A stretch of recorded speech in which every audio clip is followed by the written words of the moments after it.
maintenant, les gilets jaunes. Alors, rien ne va plus, donc, pour le président de la République, c'est dire, oh, toi c'est gras, c'est fort, les planètes se sont désalignées, Benalla, Hulot, Colomb, ils partent, pan, arrivent les gilets jaunes. Bon, on va pas faire le résumé des 15 épisodes, voilà, mais ils ont largement battu Star Wars, et ça, c'est une bonne nouvelle. Là, bon, une sorte de routine commence à s'installer. Hein, c'est... Moi, à mon avis, quand ça va s'arrêter, on va s'ennuyer. On va dire, oh, qu'est-ce qu'on fait le samedi?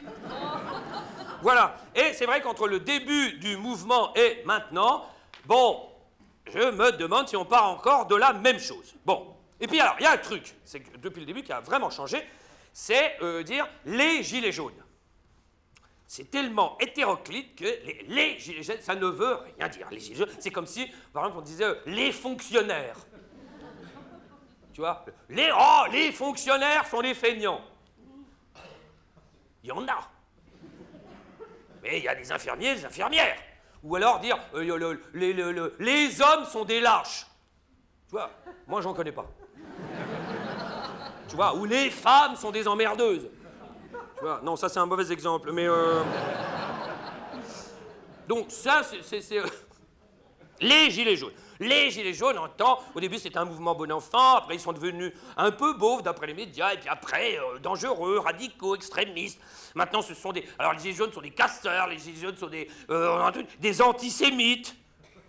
Bon, tout ça ne veut évidemment rien dire, voilà, il y a eu l'affaire, bon, Finkielkraut, hein, qui se retrouve là par hasard, voilà, et qui se fait... Là, nous allons aborder un sujet délicat.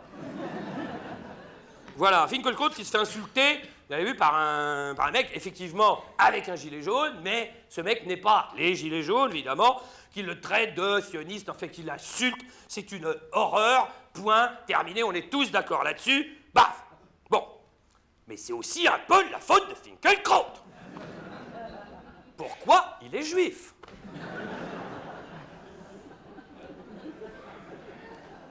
Ça, je vous le garantis, il n'y a que sur scène que je peux le faire. Moi, tu sais, quand même, au-dessus de tout soupçon, parce que ça fait 25 ans que je lutte contre le racisme et l'antisémitisme, je ne peux plus dire ça dans les médias.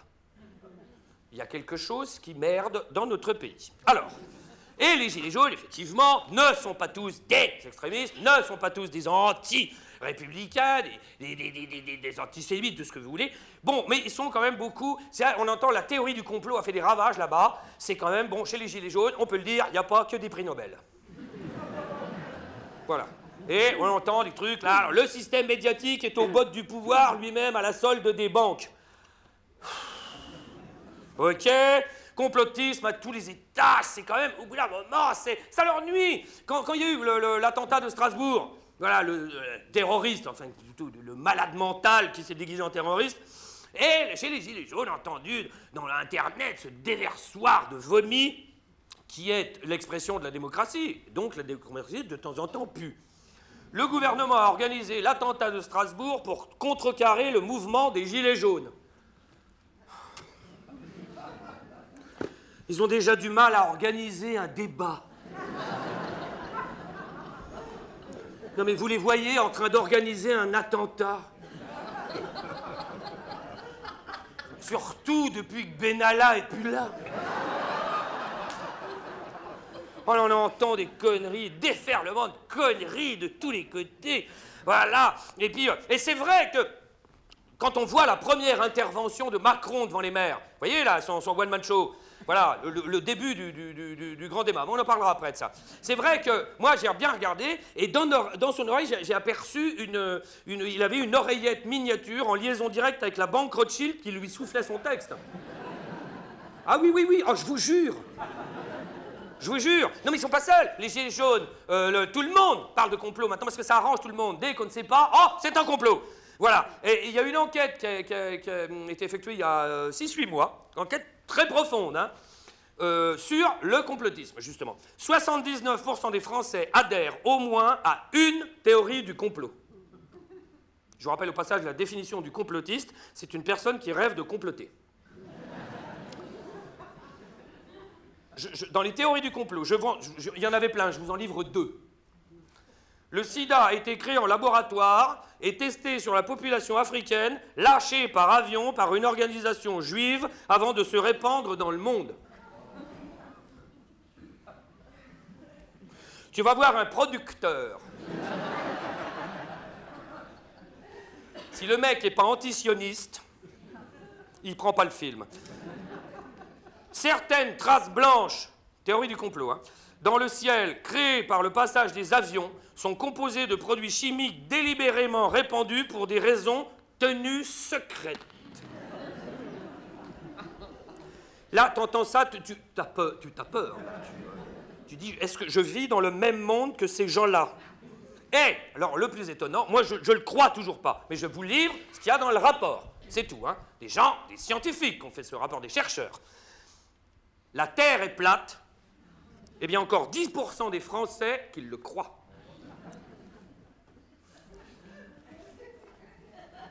On n'est pas sorti de la merde, je vous le dis. Voilà. D'ailleurs, en ce moment, il y a une réunion au Vatican, et je pense qu'ils vont en parler. Alors... Oui, ah ben ils ont mis longtemps, eux. Hein. Alors, donc, la société va mal. Alors, le problème des gilets jaunes, au bout d'un moment, bon, c'est vrai, on est, moi, j'aime bien, je suis d'accord avec eux sur le fond des revendications, évidemment.